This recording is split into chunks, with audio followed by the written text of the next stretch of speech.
Dieu, quand on dit homme de Dieu renommé, lelo omona bazo tourner na même lisu mwana. Aujourd'hui, Bayo Kangaye en train de se masturber seul dans son bureau.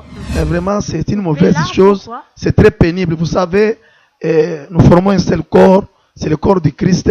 Si une partie du corps est touchée, les doigts est touché, ça fait très mal. Tout le corps est touché. Voilà. Bakangi na ma petite fille, des hommes de Dieu, je dis bien. Bakangi na ma petite fille, bazar déambuler partout dans le monde. Donc, Vous dites, Seigneur, pardonne-moi, mais je sais que demain je ferai encore ça. oh là là. Ça, ce n'est pas normal. Combien de fois un enfant de Dieu doit-il se réveiller? Je suis en train. C'est pourquoi Lévitique parle même des péchés involontaires. Donc maintenant, ce sont des. Je trébuche. C'est une faiblesse. Des hommes de Dieu qui ne marchent pas selon les règles divines, qui ne marchent pas selon la voie de Dieu. C'est un apprentissage. On doit affermir, qu'ils deviennent fermes. Mais sur leur propre vie, donc il n'y a vraiment pas la crédibilité dans leur vie. Les serviteurs de Dieu, les conducteurs d'église, des communautés chrétiennes doivent être modèles. La Bible dit que les anciens doivent être modèles du troupeau. Nous devons intercéder, prier, demander la grâce de Dieu sur ceux qui tombent, voilà, que le diable a attaqué et qu'il a fait tomber par terre. Très bien, bonjour à vous, très chers fidèles téléspectateurs, les habitués de www.maranatha-seconsouffle.com. Nous sommes là dans le cadre de votre émission que vous aimez tant, de votre émission que vous préférez d'ailleurs, s'agissant comme ça de Maranatha Reçoit. Maranatha Reçoit, une émission qui vous édifie, Maranatha Reçoit qui vous permet la découverte de différents hommes de Dieu. Et d'ailleurs, Maranatha Reçoit, une émission qui nous permet le retour à la parole de Dieu, c'est-à-dire à travers tous les hommes de Dieu que nous mettons à votre disposition. Et ce sont ces hommes de Dieu qui nous font retourner comme ça à la parole de Dieu, moi et vous, fidèles téléspectateurs amoureux de cette émission Maranatha Reçoit. Alors, comme nous parlons de Maranatha Reçoit, c'est-à-dire que nous sous-entendons quelqu'un que nous devons recevoir tout au long de cette émission Maranatha Reçoit. Et surtout, comme il s'agit de Maranatha Reçoit, c'est-à-dire que nous devons recevoir un invité et qui sera d'ailleurs un homme de Dieu avec qui nous allons essayer un peu d'entretenir tout au long de notre émission. Et d'ailleurs, il est là avec moi et avec qui je m'en vais droit pour dire bonjour l'homme de Dieu. Bonjour, Sœur Dorcas. Je connais bien cet homme de Dieu. Il s'appelle l'apôtre David Mazamba. C'est avec qui nous allons essayer un peu d'entretenir. Je pense qu'il est aussi apôtre, il est embargé au sein de l'église communauté Jésus-Christ en mission. Je ne sais pas si je me trompe, papa. Non, c'est correct ce que vous dites. C'est bien moi, le berger.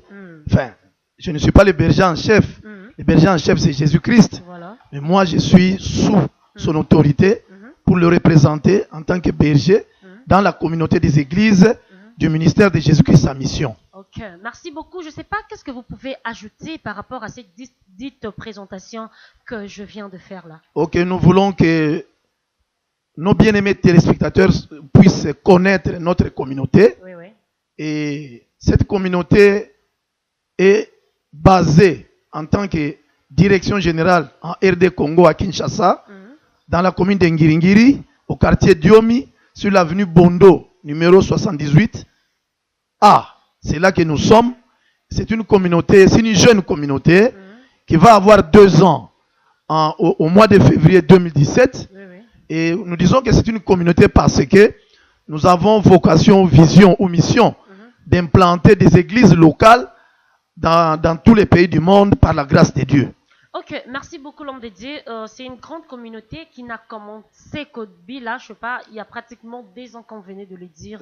Donc, esa communauté moko et oumeli penza troté, ma et bandi sika. Alors, vous-même, vous êtes les fondateurs de cette communauté ou bien vous travaillez en partenariat ou en collaboration avec d'autres hommes de Dieu au Yobozana Bango au service? Oui, moi, le chef, c'est-à-dire Jésus-Christ, le maître, le Seigneur m'a appelé et il m'a aidé aussi à choisir des collaborateurs, des co-ouvriers avec qui je travaille. Par exemple, je suis avec le pasteur Théophile, on t'a dit là, il est avec moi, sans oublier mon épouse, qui est aussi une aide semblable dans ce travail. Elle a le ministère évangélique et prophétique. Et bien d'autres aussi, nous sommes là, l'évangéliste Crispin, Mwanda, nous sommes là, nous travaillons. Donc je ne suis pas seul. j'ai des collaborateurs avec qui je travaille. Et même Jésus-Christ lui-même n'a pas travaillé seul. Finalement, il avait 12 personnes avec qui il a travaillé pour accomplir sa tâche. J'ai compris quelque chose que vous venez de dire. Vous avez choisi vous-même les collaborateurs. Est-ce que c'est pas par appel qu'on devient serviteur de Dieu ou bien l'homme de Dieu doit choisir ses collaborateurs? Bon, les termes que nous utilisons de manière commune cachent des choses en dessous. C'est-à-dire que des personnes, des hommes et des femmes qui ont reçu un appel et Dieu les a amenés vers moi. Et Dieu, c'est-à-dire Jésus-Christ, m'a révélé que ces gens-là, il me les a donnés pour travailler avec moi. Ah, voilà, c'est comme ça. Il faut clarifier. Ok.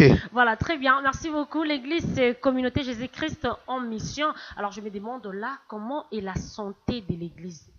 Oui, c'est notre jeune communauté, comme je venais de le dire, qui va avoir 2 ans au 22 février 2017, se porte bien par la grâce de Dieu. Nous nous portons bien. Donc. Très bien, vous vous portez bien. Alors, on peut savoir, puisque c'est pour une première fois que vous puissiez passer dans cette émission Maranatha reçoit, alors je me demande, quelle peut être la vision de l'église? Parce que vous avez dit que l'église venait de commencer il y a 2 ans passés, c'est-à-dire que ça ne date même pas de longtemps, donc c'est vraiment toute jeune cette église. Alors là, on se pose la question de savoir c'est quoi la vraie mission de cette église Jésus-Christ en mission? Oui, je sais que la Bible a 2 testaments, l'Ancien et le Nouveau. Mais nous avons un testament qui nous a laissé des écrits, des choses que Jésus-Christ nous a dit. Et avant de retourner au ciel, Jésus-Christ, à travers les premiers disciples, il a donné un ordre, il a donné une mission. Dans Matthieu 28, 18 à 20, nous trouvons cet ordre que nous appelons l'ordre suprême. Et cela concerne la raison principale de sa mort sur la croix. Si Dieu est devenu un homme, venir ici pour mourir sur la croix, il veut que tous les hommes soient sauvés et parviennent à la connaissance de la vérité. Ça, il a dit, allez, faites de toutes les nations des disciples. Et nous, notre mission, notre travail, notre but, notre objectif, trouve son socle dans cet ordre-là qui est dans Matthieu 28, 18 à 20. Le même ordre se trouve dans Marc 16, voyons 15 jusqu'à 20. Et le même ordre se trouve dans 2 Timothée 2, 2. Mais il a aussi dit dans Proverbe 24, 11, 12 que ceux qu'on traîne la mort, délivrez-les. Ceux qu'on va égorger, sauve-les. Voilà un peu, à travers tous ces passages bibliques, Dieu nous a parlé. Et Dieu nous a ramenés même au début de la création. L'homme qui est venu sur terre ici n'est pas venu par lui-même. Dieu a créé tout ce qu'il a créé. Et finalement, il a créé Adam. Il l'a mis dans le jardin. Il lui a dit, voilà pourquoi je t'ai créé. Je t'ai créé pour que tu cultives le jardin et que tu les gardes. Donc l'homme n'est pas sur la terre pour faire ses propres affaires, mais c'est en mission. Et c'est notre église, c'est Jésus-Christ en mission. Nous sommes les relayeurs. Nous prenons les bâtons, comme à la course relais aux Jeux olympiques. Nous prenons le relais. Nous continuons l'œuvre de notre Seigneur. C'est lui qui est en mission au travers de chacun de nous. Et la pensée de Dieu, comme nous voyons avec Adam, il a tout créé. Il a créé Adam, il a dit, je vais le créer. Je vais lui donner ce travail. Je vais lui soumettre la création. Et avec Israël, c'est la même chose. Il a dit, je veux que vous soyez un royaume de sacrificateurs. Donc tout un peuple de serviteurs de Dieu. La vision n'a pas changé. C'est pourquoi Dieu nous a dit, voilà, tout ce que les autres font, les aînés dans la foi et dans le ministère, nous disons salut. Mais Dieu nous a dit, nous, que dans l'église, il n'y a pas de simples fidèles, de simples chrétiens. Tout le monde doit servir Dieu. Voilà pourquoi Dieu nous a montré ce que nous devons faire. Le modèle qu'il nous a montré. Évidemment, il en avait montré un autre à Moïse, selon son appel. Le nôtre, c'est quoi? C'est de gagner les âmes pour Christ. Qu'il soit délivré de tout ce qui est peut-être du royaume des ténèbres. Qu'il soit baptisé dans l'eau. Qu'il soit baptisé dans le Saint-Esprit. Et qu'il soit affermi. Qu'il soit formé, enseigné, équipé, préparé. Afin qu'eux aussi puisse aussi exercer les ministères de l'appel de chacun. Dans Ephésiens 4, 11, il a dit qu'il a donné, Jésus-Christ a fait des dons à l'église, Oui. les apôtres, les prophètes, les évangélistes, les docteurs, les enseignants, pour former, pour enseigner, pour préparer les autres membres du corps du Christ, afin que chacun puisse accomplir sa mission. Tout le monde ne sera pas apôtre, prophète, évangéliste, pasteur, enseignant. Il y a beaucoup de choses à faire dans le royaume de Dieu. Beaucoup. Alors nous, notre travail, c'est quand les gens viennent au Seigneur, quand ils viennent dans l'église, ils ont reçu Christ, ils sont passés par toutes les étapes de préparation, le baptême d'eau, le baptême du Saint-Esprit, les affermissements, la formation, les enseignements. Oui. Maintenant, nous devons les équiper, les préparer, les aider d'abord, que chacun puisse comprendre son appel. Voilà. Qu'est-ce que Dieu m'a envoyé faire sur la terre? Il n'y a personne qui est venu sur la terre pour faire ce que bon lui semble. Nous sommes tous, nous devons être tous, surtout ceux qui sont déjà en Christ. Chacun doit savoir Voilà. qu'il a un ministère, qu'il a un appel, un service, un travail, un but qu'il doit accomplir pour le Seigneur. Et c'est ça d'ailleurs la réussite pour un chrétien. Très bien, merci beaucoup. Je pense que vous avez dit en même temps la vision et la mission Oui, j'ai de tout mis l'église dedans. communauté Jésus-Christ en mission. Alors, puisqu'il s'agit de la communauté Jésus-Christ en mission, j'aimerais que nous puissions faire juste une analyse par rapport au nom d'ailleurs de l'église. Vous avez dit le nom de l'église, c'est communauté Jésus-Christ en mission. Et là, vous avez donné la vision et en même temps la mission de l'église. Alors, ce que je retiens, c'est que la Bible nous dit d'aller partout dans le monde et prêcher la bonne nouvelle. Et je ne sais pas, là, je vais classer ça par rapport à la vision ou par rapport à la mission. Bon, la vision, c'est ce que Dieu nous dit Oui. de faire. Mhm. La mission, c'est ce que nous faisons. Mhm. Alors, les deux sont impliqués. Oui, oui. Nous avons les deux dedans. Mhm. Au départ, c'est la vision. Mhm. C'est Dieu qui transmet, qui communique, qui nous convainc, Mhm. qui dit David, j'étais appelé à faire ça. Maintenant, quand moi je le mets en pratique, je suis dans la mission. Oui, oui. En réalité, toute église devrait être missionnaire. Ok, très bien. Merci beaucoup. Toute l'église devait être plutôt missionnaire. Alors, puisqu'il s'agit de la mission, lorsque nous parlons de la mission, nous sous-entendons les missionnaires. Et ce sont ces missionnaires qui doivent faire la mission. Alors, l'église s'intitule ou se nomme Communauté Jésus-Christ en mission. Alors, comme c'est la communauté Jésus-Christ en mission, moi je me demande, c'est vous les fidèles de l'église communauté Jésus-Christ en mission qui sont censés de faire la mission de Jésus-Christ, ou bien Jésus-Christ lui-même doit exercer sa mission au sein de l'église. Regardez, le dernier verset de Matthieu 28, 18 à 20, vers la fin, quand il dit allez, il dit tout ce qu'il a dit. Oui. À la fin, il dit quoi? Je suis avec vous tous les jours jusqu'à la fin du monde. Regardez l'apôtre Paul, dans Galates 2:20, il dit quoi? J'ai été crucifié avec Christ. Oui. Si je vis, ce n'est plus moi qui vis. C'est Christ qui vit en moi. Oui, oui. Voilà.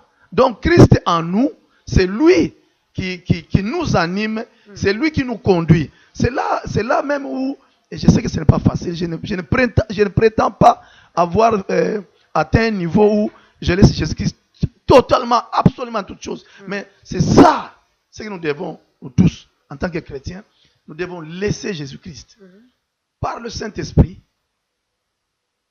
nous faire tout ce qu'il veut faire dans ce monde. Oui. Nous sommes comme des enveloppes qui portons Jésus-Christ en nous. Oui. Et lui, il fait ce travail en nous. Il est esprit, c'est un esprit. Maintenant, comme esprit, il agit, le corps qu'il utilise, les membres, c'est chacun de nous. Oui, oui.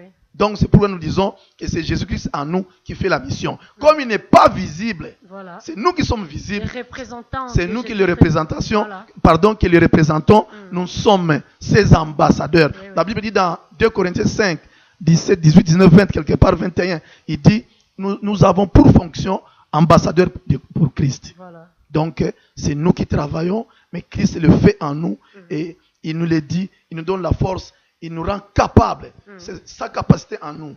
En même temps, c'est grâce à cela que nous pouvons remplir notre contrat accomplir notre mission. Très bien, merci beaucoup. Nous sommes censés de remplir notre contrat à accomplir la mission de Jésus-Christ. Voilà, l'homme de Dieu, vous avez dit, vous êtes apôtre, vous êtes berger, un homme de Dieu appelé par Dieu lui-même. Vous exercez sa fonction au sein de l'église et communauté Jésus-Christ en mission. Alors là, je vous pose la question de savoir, votre ministère, étant qu'apôtre, est basé sur quoi au sein, pour ne pas dire au sein de l'église Jésus-Christ en mission, mais comment est basé, sur quoi est basé votre ministère? C'est quoi vraiment le message que vous apportez à quiconque qui aura l'opportunité et à bénéficier? Nango, je me demande, c'est quoi vraiment le message, votre message que vous propagez partout dans le monde comme étant évangile? Nous prêchons l'évangile, oui, afin que ceux qui reçoivent l'évangile soient délivrés, qui deviennent des enfants de Dieu, qui naissent de nouveau, oui, qui rentrent dans le royaume de Dieu. Et là maintenant, comme les enfants, ils vont grandir. Quand ils vont grandir, ils seront assez matures et ils vont comprendre ce que Dieu veut pour eux. Maintenant, nous avons pour tâche de les enseigner, de les équiper, de les préparer, de les aider aussi, chacun pour ce qui les concerne, à comprendre son appel, son ministère. Et nous les préparons, nous les formons comme nous disons et nous les envoyons. Voilà. Que chacun puisse exercer ça. Ce que nous faisons aussi, par exemple, à la fin, je suis convaincu qu'il y a des gens, peut-être qui ne sont pas à Kinshasa, en plus de ceux qui sont à Kinshasa au Congo, il y en a qui sont à l'étranger, oui, qui seront touchés, qui vont nous contacter, et nous sommes là. Jésus-Christ a dit, vous recevrez une puissance. Les saints survenant sur vous, vous serez mes témoins à Jérusalem, dans toute la Judée, dans la Samarie, jusqu'aux extrémités de la terre. Il a dit, demandez-moi, je vous donnerai les nations pour héritage, les extrémités de la terre pour possession. Donc, notre travail, oui, c'est d'enseigner, de former, d'équiper, de préparer tout chrétien, toute chrétienne, afin que tout chrétien, toute chrétienne, comme je dis, puisse aussi accomplir sa tâche, sa mission, la raison pour laquelle Dieu l'a envoyé sur terre. Très bien, merci beaucoup. Alors, par rapport à ce que on peut comprendre de ce que vous dites, le message dont vous êtes censé d'enseigner ou soit de propager partout dans le monde, c'est question seulement que nous soyons en mission pour Christ. Ou bien il y a un autre message où vous devriez aussi montrer aux enfants de Dieu. Merci beaucoup. La première chose, c'est l'évangile que nous prêchons. Voilà. L'évangile de notre Seigneur Jésus-Christ. L'évangile qui est basé sur quoi? L'évangile qui est basé sur la repentance et la nouvelle naissance. C'est-à-dire que nous disons aux gens que seul Jésus-Christ sauve, seul Jésus-Christ peut donner sens à votre vie, seul Jésus-Christ peut vous aider à devenir ce que Dieu a prévu pour vous sur cette terre et en même temps être prêt pour son retour. Voilà. Très bien, merci beaucoup l'homme de Dieu. La repentance, vous avez dit, votre évangile est basé sur la repentance, c'est ça le message très pertinent que nous tous nous attendons. Donc la repentance, on doit s'y repentir, quiconque doit s'y repentir. Mais alors, qu'est-ce qu'on peut comprendre par la repentance, puisque vous en prônez d'ailleurs, et c'est d'ailleurs le soubassement même de votre évangile. Alors pourquoi devons-nous nous repentir? Pour revenir avec cette question, je vous pose d'abord la question de savoir c'est quoi la repentance. En grec, on dit métanoïa, en grec. C'est-à-dire changement d'opinion, d'avis, de conception de vie. Oui, oui. Donc, je prends l'exemple de l'apôtre Paul, engagé dans le pharisianisme. Oui. Il était persécuteur de l'église, avec des lettres de mission pour aller arrêter à Damas les chrétiens, pour les faire souffrir. Il y en a même qui mouraient. Alors, en route, il croit, il rencontre Jésus-Christ et il change. Et tout change, même sa destinée. Quand on se répand, tout change. On se répand et on reçoit Christ. Répentez-vous et croyez à la bonne nouvelle de Jésus-Christ. C'est lui qui est mort pour nous sur la croix. Il a pris notre place. Et si nous croyons en lui, si nous l'acceptons comme Seigneur et Sauveur, nous sommes sauvés. Sauver, sozo en grec, c'est le salut intégral. Nous naissons de nouveau, nous devenons enfants de Dieu, nous avons la vie éternelle et nous devons grandir pour travailler dans le royaume de notre Père Céleste en attendant le retour de Christ pour l'enlèvement. Voilà, merci beaucoup. On doit se repentir pour que notre vie puisse changer. C'est ça qu'on doit Devenir, comprendre. oui. Et j'ajoute ceci. Oui. En fait, si nous remontons au début de la Bible, cette repentance déjà avait sa place parce que l'homme s'est repenti de la mauvaise repentance. Voilà. Adam et Ève se sont repentis d'une manière mauvaise. Ils sont allés du mauvais côté. Dieu les a créés, gouverneurs de la création. Ils devaient dominer, assujettir la terre, garder, cultiver, garder le jardin. Satan est venu. Ils se sont repentis. La mauvaise repentance de ce que Dieu leur avait dit. Ils ont écouté la parole de Dieu. Maintenant, notre repentance aujourd'hui, c'est pour retourner à Dieu. Rentrer, revenir à Dieu. C'est ça notre repentance. Donc, la Bible dit que pour que nous quittions les ténèbres, pour retourner dans la lumière de Dieu, pour que nous ayons l'héritage avec les sanctifiés. Voilà, c'est ça. Nous nous repentons de nos péchés, de notre manière de vivre qui ne provient pas de Dieu. Nous retournons à Dieu pour vivre selon sa parole, par sa grâce et par la puissance du Saint-Esprit, lequel Saint-Esprit vient à nous au moment de notre nouvelle naissance en Christ. Voilà, merci beaucoup. Vous avez parlé de la repentance d'Adam et Ève, Oui. qui a une mauvaise repentance. Alors, puisque vous avez dit la mauvaise repentance, on sous-entend qu'il y a aussi une bonne repentance. Alors, combien de repentances existent-elles? C'est-à-dire, c'est une expression pour dire que Adam et Ève avaient changé d'avis par rapport à ce que Dieu leur avait dit. Puisque vous avez dit, la repentance, c'est ça, le changement. Lorsqu'on tient à se repentir, c'est-à-dire que notre vie devient catégoriquement transformée. Alors quand vous dites que Adam et Ève ont fait une mauvaise repentance, je me demande, est-ce que c'était vraiment la repentance, c'est qu'eux, ils ont fait? Oui, parce que si nous considérons que la repentance est un changement d'avis, d'attitude, de manière de vivre, c'était en quelque chose une repentance, bien que souvent on n'en parle pas comme une repentance. Alors si ils sont tombés dans le péché. Ève se sont repentis, là carrément on doit dire que leurs vies ont été transformées. Mais quand vous dites que Adam et Ève ont fait la mauvaise repentance, je me demande, c'est quelle repentance là? La mauvaise repentance, je ne peux pas dire repentance comme d'un changement d'attitude, de concept, d'opinion, de manière de vivre. Oui, leur vie a été transformée. Voilà. Qu'est-ce qui est arrivé? La gloire de Dieu qui les couvrait, qui les revêtait, était partie. Ils sont devenus nus. Voilà. Donc c'était juste pour expliciter l'idée de... Ce n'était pas la désobéissance là? C'est la désobéissance. C'est-à-dire, j'ai pris cet exemple pour montrer, pour expliciter l'idée de repentance, l'idée de changement d'attitude.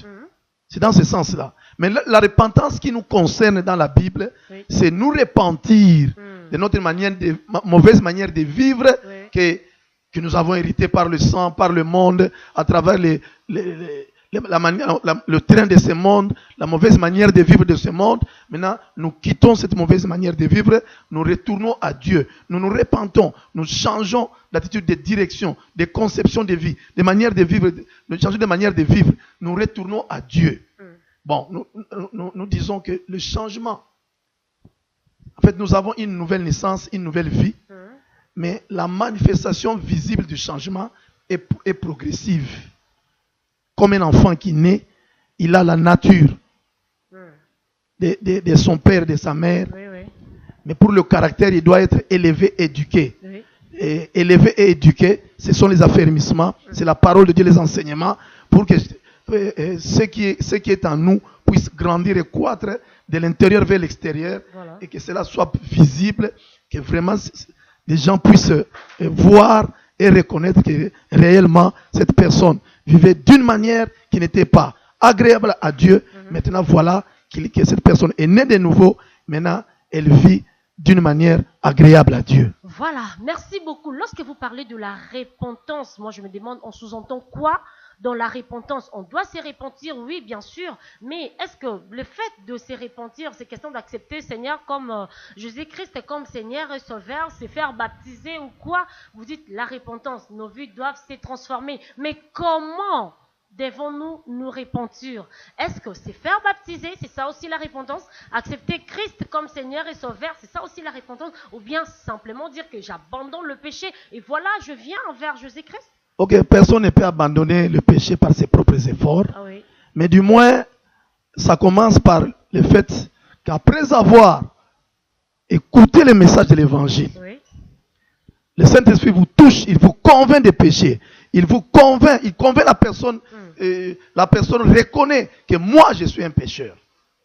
La manière de vivre qui est la mienne n'est pas agréable devant Dieu. Oui. Ce que Dieu me dit, c'est le fait de diriger soi-même sa vie, cette indépendance, c'est ça. C'est de ça d'abord qu'il faut se repentir. Oui. Reconnaître que cela produit des œuvres mauvaises. Reconnaître que oui, je suis pécheur, cela ne va m'amener nulle part où je puisse vivre bien. Ce que je fais va m'amener la déception, la désillusion, et cela me conduira en enfer. Je reconnais que je suis pécheur, j'accepte Jésus-Christ. Reconnaître que je suis pécheur, c'est ça d'abord ça. Oui, oui. Je dis non, je renonce à cette vie de péché et maintenant je donne ma vie à Christ. Je l'accepte comme Seigneur et Sauveur. Oui. Il vient à moi. La Bible dit que Dieu a tant aimé le monde qu'il a donné son Fils unique afin que quiconque croit en lui ne périsse point, mais qu'il ait la vie éternelle. Voilà. Et Jésus-Christ dit en Apocalypse 3:20, Jésus-Christ dit, je me tiens à la porte et je frappe. Si quelqu'un entend ma voix et ouvre la porte, j'entrerai. Quand Christ vient en nous, il pardonne nos péchés, il nous donne la vie éternelle, il fait de nous les enfants de Dieu. La Bible dit qu'il nous donne le pouvoir de devenir enfants de Dieu, le droit de devenir enfants de Dieu. Il détruit la sémence du péché. Nous sommes libres vis-à-vis du péché. Nous ne sommes plus obligés de commettre le péché. Quand Christ est en nous maintenant, il nous donne au fur et à mesure la force de vaincre le péché. Très bien, merci beaucoup. Il nous donne la force de vaincre le péché et ça s'arrête par là? Non, ça ne s'arrête pas par là. Il n'y a pas le baptême après? Et le baptême ne sauve pas.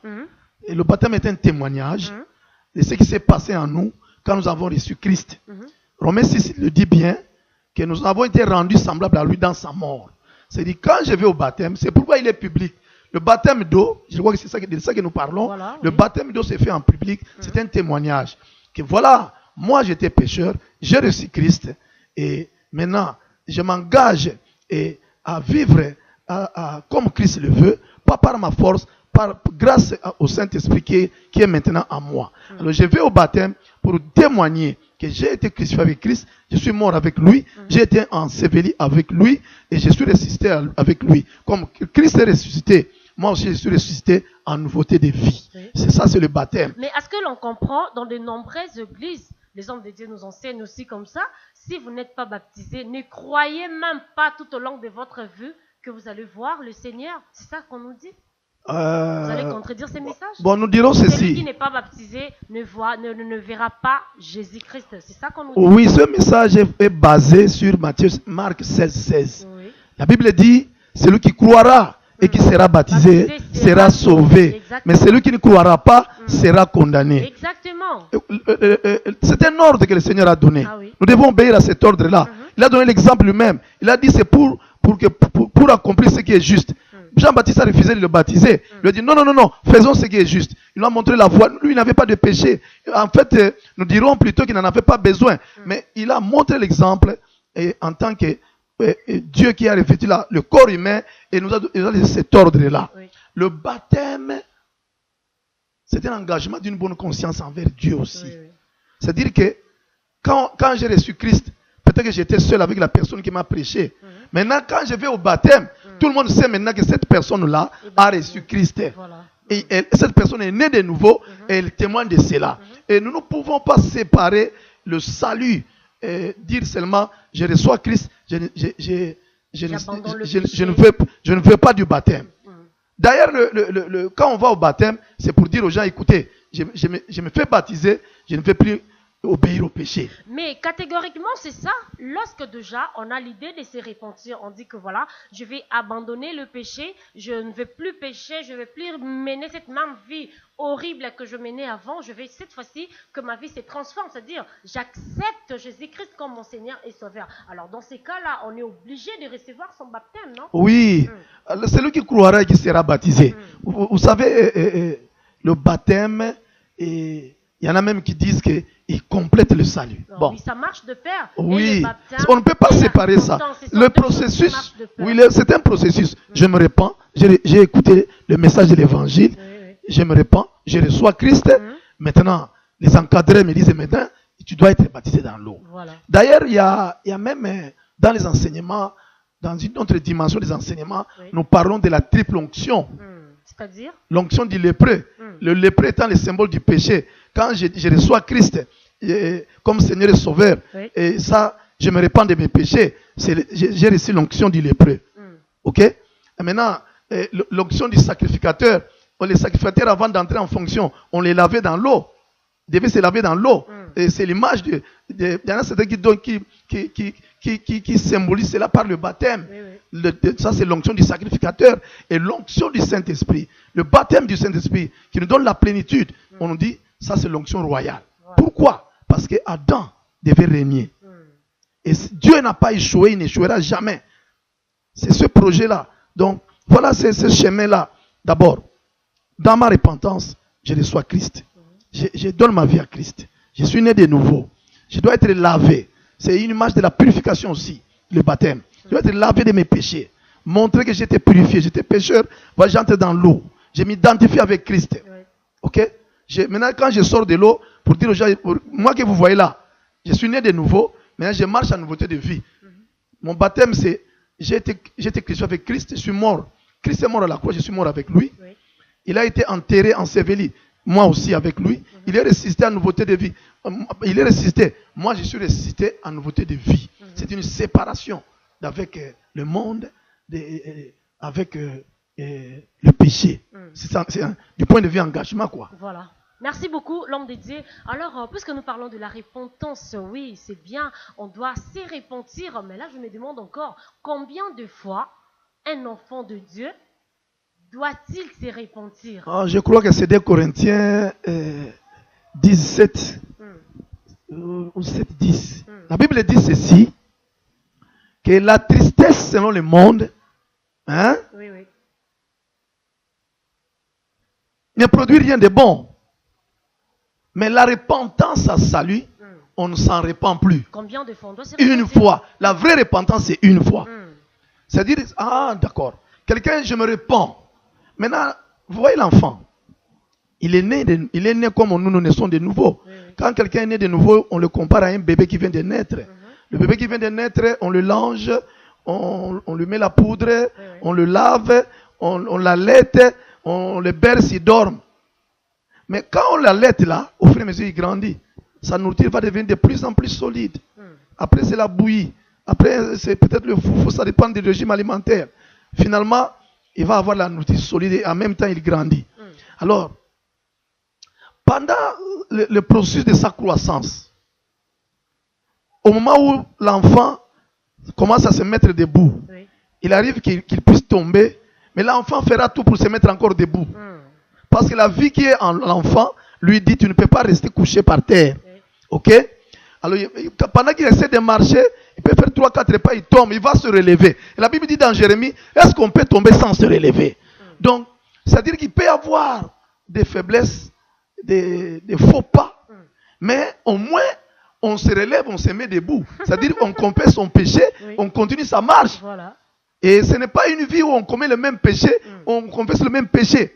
Donc, la repentance du début, c'est une repentance catégorique pour dire, je ne suis plus ce que j'étais, je suis maintenant, j'accepte Christ, je deviens un enfant de Dieu. Maintenant, de là à devenir mature, de me tenir ferme sur mes jambes, de marcher correctement, il y a un processus au cours duquel il peut y avoir des moments où je tombe et je me relève. Alors, quand tu tombes, tu te relèves, là on appelle plus ça la repentance ou quoi? Par rapport au péché, le péché, l'acte qu'on a commis. Parce que la première repentance où on quitte la vie, on accepte Christ comme le Seigneur et le Sauveur. Ça c'est un changement d'idée, d'avis, de conception de vie. Donc catégoriquement on abandonne une manière de vivre qui était la vôtre et puis maintenant on se donne à Christ. Mais quand on se donne à Christ, il peut arriver, ce n'est plus notre vie, c'est comme quelqu'un qui achèterait, quelle est la plus belle Jeep qui coûte la plus chère, je ne sais pas laquelle. On l'achète et puis on va la cogner contre un mur volontairement, consciemment. Non. C'est pourquoi Lévitique parle même des péchés involontaires. Donc maintenant, ce sont je trébuche, c'est une faiblesse, ce n'est plus ma vie. C'est pourquoi d'ailleurs quand je tombe, je me relève. Maintenant, cette repentance-là, c'est par rapport à l'acte commis. Je dis cet acte-là, c'est mauvais. Le Saint-Esprit me le reproche. Je me souviens, la Bible le dit. L'homme de Dieu, jusqu'à présent, vous ne m'avez pas encore répondu. J'ai dit combien de fois un enfant de Dieu doit-il se répandre? Je suis en train de faire la différence entre la repentance de départ, où on quitte une vie qu'on menait tout seul. Mais déjà, de prime abord, lorsqu'on se répand, on dit que voilà, je accepte Jésus-Christ comme mon Seigneur et mon Sauveur. Oui, ma vie se transforme tout d'un coup. Et par après, je trébuche encore dans le péché et je me relève. Là, on appelle ça quoi? La repentance toujours. Ah, merci beaucoup. La vie qui se transforme tout d'un coup. Non, pas tellement. Non, attention. Je ne parle pas sur le point matériel ou quoi que ce soit. Non. Je dis surtout le plan, c'est-à-dire que ce soit spirituel, c'est-à-dire j'abandonne carrément le péché. Donc je n'appartiens plus dans ce monde-là, mais je un nouveau monde, c'est-à-dire le monde dont se retrouve Jésus-Christ. Donc je me suis adapté par rapport à ce monde-là. Je me comporte conformément aux règles divines. Et alors j'abandonne carrément la vie que j'avais avant, c'est-à-dire c'est pas à partir de cela que ma vie se transforme tout d'un coup. Et là, quand on arrive encore au point de trébucher de nouveau, je me demande, qu'est-ce qu'on doit faire? Encore se repentir ou on doit dire quoi par rapport à ça? Je commence d'abord par clarifier quelque chose. Vous savez pourquoi Molière montre des femmes qui ont accouché et jeté les enfants? C'est parce que ce n'est pas comme ça. C'est pour dire que la nouvelle naissance, quand on la compare à un enfant qui vient de naître de sa mère, c'est-à-dire que cette personne a la vie de Christ, la nature de Christ, mais maintenant, la personne ne sait pas encore comment vivre correctement, conformément à cette nouvelle nature. Tout le potentiel de Dieu est en lui. Maintenant, c'est un apprentissage. On doit affirmer qu'il devienne ferme. Il grandit, il croit dans la parole, dans sa vie nouvelle en Christ. Maintenant, je dis que par rapport à la repentance, au cours de ces processus-là, il y aura peut-être des moments où l'on tombe. Mais ce n'est pas la même repentance comme au début. Là, on confesse son péché, on dit au Seigneur, je ne refais plus ce péché. Maintenant, dans la marche chrétienne, c'est la repentance. La confession du péché. Si vous confessez que vous ne vous repentez pas, vous vous moquez de Dieu. C'est-à-dire, vous dites, Seigneur, pardonne-moi, mais je sais que demain, je ferai encore ça. Oh là là. Ça, ce n'est pas normal. Moi, je parle plutôt d'un processus de croissance où la personne est... Dieu voit que cet homme, cette femme, cette jeune fille, ce jeune garçon a réellement accepté Christ, réellement né de nouveau. Maintenant, de là à vaincre totalement le péché dans son vécu quotidien, il y a un processus. Voilà, merci beaucoup. Il y a un processus. Alors, vous savez, tout ce que je suis en train de dire, c'est par rapport à une référence, l'homme de Dieu. Mais avant que je vous amène dans cette référence, je dois d'abord vous dire... attendez, en fait, ça me fait rire. Hein? Vous savez pourquoi ça me fait rire? L'homme de Dieu, essayez un peu de nous dire d'abord, ce message est destiné à qui? Est-ce qu'aux hommes de Dieu qui sont de pasteurs, de ministres, archibishops, évêques, je sais pas, il y a encore quel ministère là? Apôtres, évangélistes, je sais pas. Est-ce que ces messages leur sont destinés ou bien ce message est destiné par rapport à nous, fidèles simples? Merci beaucoup pour la question. Bon, c'est une très bonne question d'ailleurs. Voilà. Et moi, je ne peux pas... Et puis je vais revenir pour vous dire le pourquoi de cette question. Je ne peux pas prétendre me mettre en professeur ou enseignant des hommes de Dieu. Mais je considère que nous pouvons nous soutenir, nous entraider, parce que la Bible dit que nous avons tous été abreuvés d'un seul esprit pour former un seul corps. Et nous sommes membres les uns des autres. La Bible compare le corps du Christ, l'ensemble de tous les chrétiens du monde entier, à un corps humain. Chacun de nous est membre de ce corps. Donc lorsqu'on dit Église, corps du Christ, c'est-à-dire les fidèles mêlés aussi de leur berger. Et les chrétiens, les pasteurs, les apôtres, les membres des églises, tous ceux qui sont réellement nés de nouveau, à travers les... Nous sommes tous concernés. Nous sommes tous concernés.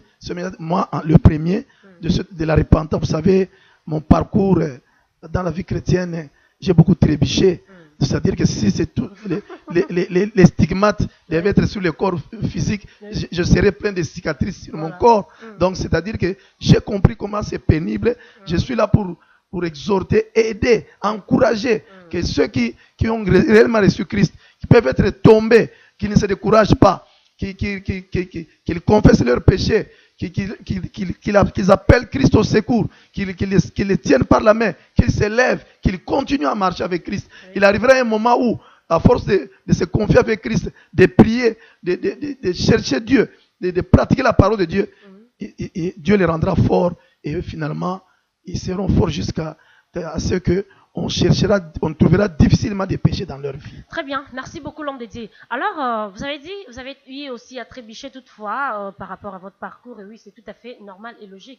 Mais pourquoi j'ai posé cette question, si ce message est destiné à qui? Parce que moi, j'aimerais que ce message soit destiné à tout le monde, que tous nous soyons le bénéficiaire de ces messages pour que nous puissions aussi transformer nos vies. Parce qu'aujourd'hui, qu'est-ce qu'on remarque? Des hommes de Dieu, quand on dit hommes de Dieu renommés, lelo omona, bazo tourner na même l'issou mouana. Aujourd'hui, bayo kangaye, en train de se masturber seul dans son bureau.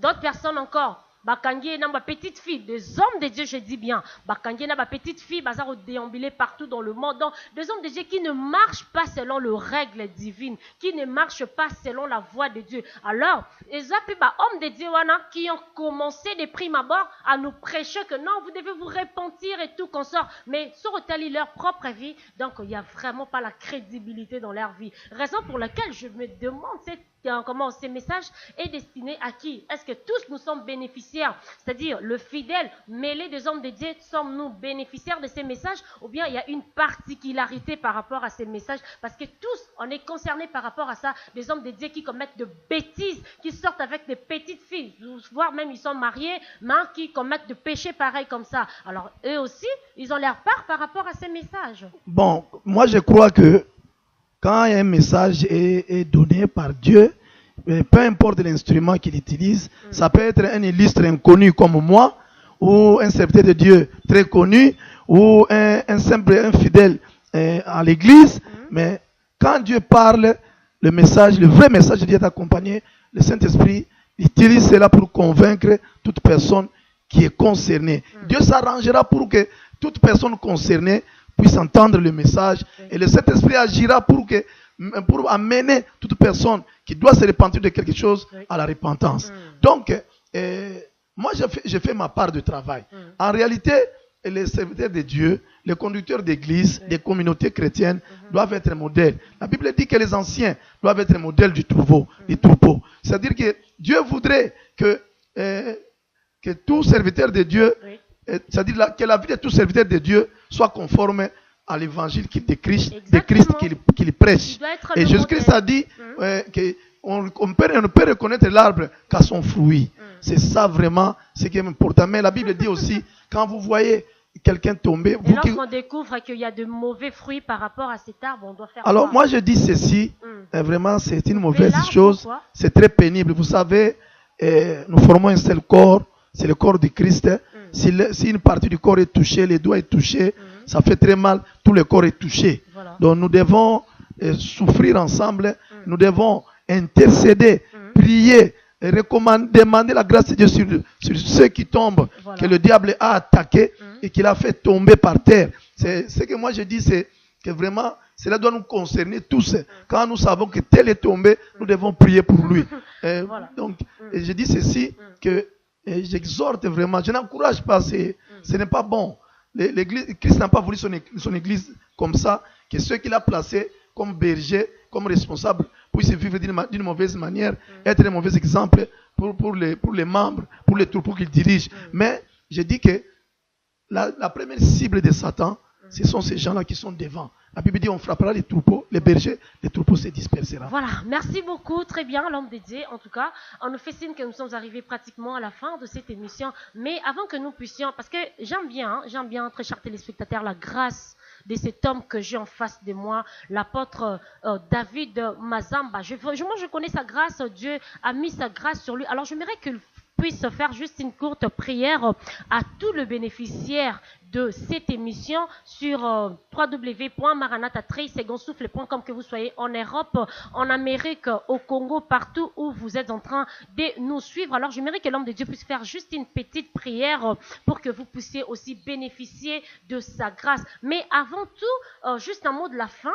Par rapport à la repentance, dites-leur, tous les fidèles téléspectateurs, tu leur dis juste un mot de la fin par rapport à la repentance, et par après, vous allez devoir prier, juste une courte prière pour que quiconque aussi qui auront l'opportunité de vous suivre puisse aussi bénéficier de cette prière. Alors juste une minute pour le mot de la fin, l'homme de Dieu. Ce que je dis, chers téléspectateurs, et vous qui me suivrez partout à travers le monde, c'est que personne ne peut venir sur la terre et vivre comme il veut.